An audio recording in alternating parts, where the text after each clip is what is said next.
হাসতে হাসতে যেন নিজের স্বামীকে খুন করে হৃদরোগে আক্রান্ত হয়ে মারা গেছেন বলে চালিয়ে দিয়েছেন এক নারী। কৌশলে তড়িঘড়ি করে দাফনও করেন মৃতদেহ।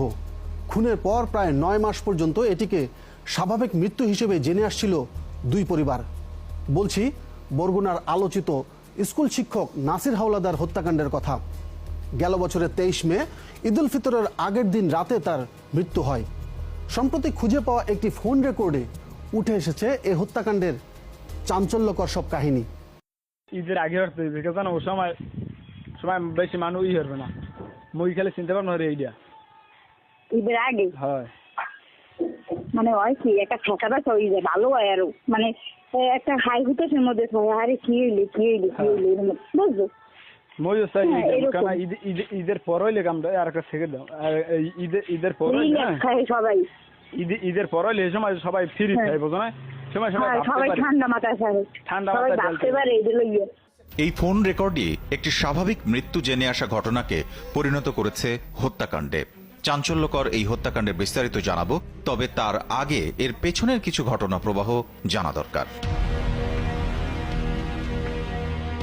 দুই সন্তান নিয়ে নাসির হাওলাদারের এই ছবি এখন একমাত্র স্মৃতি। মারা যাওয়ার 9 মাস পরও ঘরে টানানো আছে ছবিটি।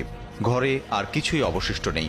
মারা যাবার পর সব আসবাব ও প্রয়োজনীয় জিনিসপত্র নিয়ে গেছেন স্ত্রী ফাতেমা মিতু।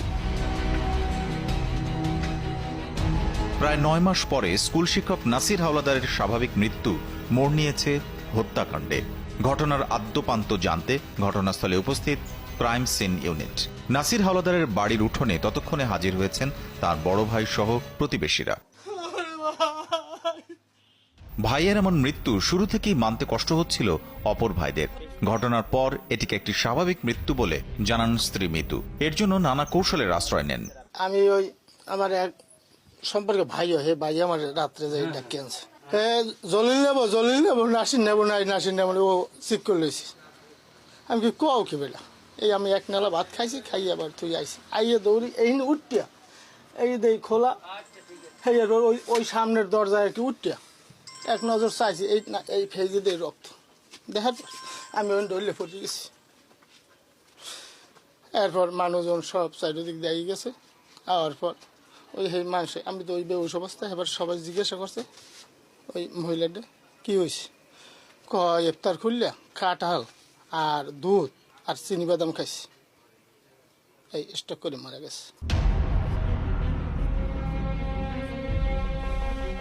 ঘটনার সময় নাসির হাওলাদারের ঘরে গোঙানির শব্দও কেউ কেউ পেয়েছেন বলে জানান। তবে গভীর রাত হওয়ায় কেউই একা যেতে সাহস করেননি।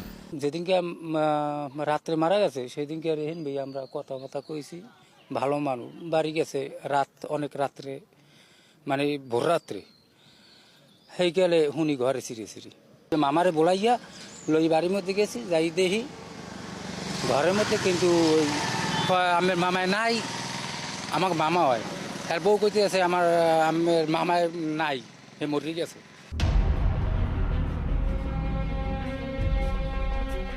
প্রতিবেশীরা জানান, মৃত্যুর পর করোনা ভাইরাসের ভয় দেখিয়ে স্ত্রী মিতু ও রাজু মিয়া নামের এক কলেজ ছাত্র তড়িঘড়ি করে ঘরের সামনের পুকুর পাড়েই নাসির উদ্দিনের লাশ দাফন করে ফেলেন। কোনো ধরনের ময়নাতদন্ত বা সুরতাল করতে দেননি মিতু।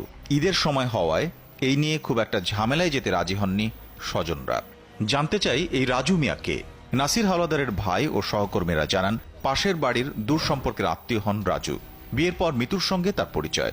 এরপর থেকে তাদের একসঙ্গে বিভিন্ন স্থানে ঘোরাফেরা করতে দেখা গেছে বলে জানান প্রতিবেশীরা। মারছে হ্যার বউ মিতু আর সম্পর্কে নাতি হয় রাজু, এই দুইজন একত্রে মারছে। আসলে আমাদের ওরকম সন্দেহ ছিল না, ভাবছি যে মানুষ চেষ্টা করে মারা যেতে পারে। বলছে যে আগের দিন রাত্রে কাঁঠাল খাইছে, তারপর দুধ খাইছে অনেক পরিমাণে, এই তো এই জন্য আর আমরা আরো বিশেষ করে ওই সময় করোনার মুহূর্তটা ছিল তো, যার জন্য আমাদের ওরকম অতটা সন্দেহ ছিল না। এই গোলবুনিয়া প্রাথমিক বিদ্যালয়ে প্রায় 15 বছর ধরে শিক্ষকতা করে আসছিলেন নাসির হাওলাদার। স্কুলের পেছনেই তাদের মূল বাড়ি, আর এর পেছনে একটি বাগান পেরুলেই অভিযুক্ত রাজুর বাড়ি। রাজুর সঙ্গে মিতুর সম্পর্কের বিষয়ে জানতে তাদের বাড়িতে গেলে কাউকে পাওয়া যায়নি। ঘরে তালা বন্ধ করে অন্যত্র চলে গেছেন রাজুর বাবা মা। এ তো গেল নাসির হাওলাদারের পরিবারের বক্তব্য।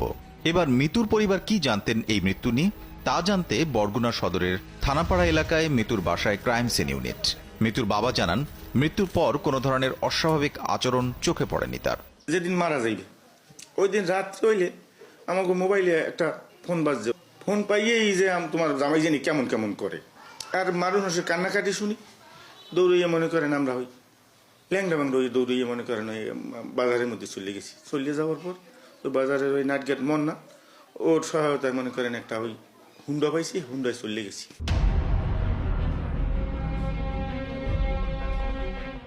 অর্থাৎ সবার চোখে এক প্রকার ধুলো দিয়ে স্বামী নাসিরের মৃত্যুকে স্বাভাবিক মৃত্যু বলে চালিয়ে দিতে অনেকটা সফল হয়েছেন 2 সন্তানের জননী মিতু।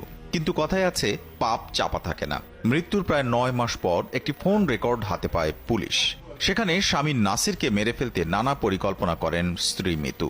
তোর ভাইয়ের বিল আইছে হ্যার মোবাইলে, কিন্তু হে উদয় নাই, মানে 20,000 আইছে, 10,000 উড়াইছে আর 10,000 উদয় নাই। এই 10,000 এখানে 6,000 ভাঙছে আর 4,000 এখন নগদ মোট ধারে আছে, আর মোবাইলের মধ্যে আছে 10,000। এই কত 14,000, টোটাল 14,000 টাকা আইছে। আর হ্যাঁ এই বোনাস আইছে মনে হয় যে বেশি হইলে 22 তারিখ কি 23 তারিখ, মানে 25 তারিখ যদি দেয় হ্যাঁ 2-3 দিন আগে আইছে বোনাস। বোনাস হচ্ছে ধর 18,000 খাইবে। হে এমনি ট্রেনের মধ্যে কিরকম সারাদিন রোজা রাখে, কাম কাইবে, এটা সেটা কত কিছু হয়, সে বইয়ে খায়, তুই বোঝো না? এটা মোট প্রমাণ করতে একটু সময় লাগবে না, দাম করে সিদ্ধান্তটা নিয়ে ফেলা করবে ভালো লেগে। মই যেদিন দরবার পুলিশের দরবারে মানত করছে, আল্লাহ একটা যদি কামটা সফল হয়, কোনো প্রমাণ সাক্ষী প্রমাণ কিছু না হয়, একটা সরকারকে পারি হেলে যাই 1 সপ্তাহের মধ্যে একটা ছাগল দিয়ে মোটো লইয়ে আল্লাহ কবুল করো। রাইতে কাম ঘুরছে লই ঝামেলা। 10 ট্যাবলেট খাওয়াইতে মানুষ কালা হয় না, কালা হয় না, কোনো সমস্যা হয় না, সমস্যা হয় মধ্যে যায় এই আর কি। একটা খাওয়াইলে মরে না, 2 খাওয়াইলে মরে, সেটা তুমি ভালো কনফার্ম জানিও না।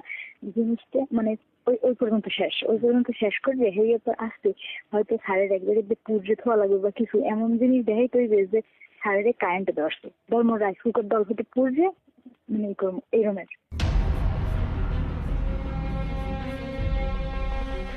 এই ফোন রেকর্ডেই ঘুরে যায় পুরো ঘটনার মোড়। সঙ্গে সঙ্গে আটক করা হয় মিতু ও রাজুকে।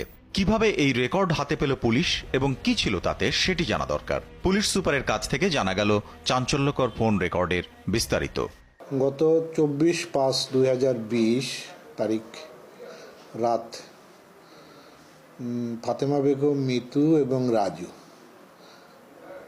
এরা পরকীয়া প্রেমিক দুজন, নাসির মাস্টারকে ঘুমের বড়ি খেয়ে অজ্ঞান করে ফেলে এবং কোনো এক পর্যায়ে মিতু এবং রাজু দুজনে কম্বল চাপা দিয়ে শ্বাসরোধ করে নাসির মাস্টারকে হত্যা করে।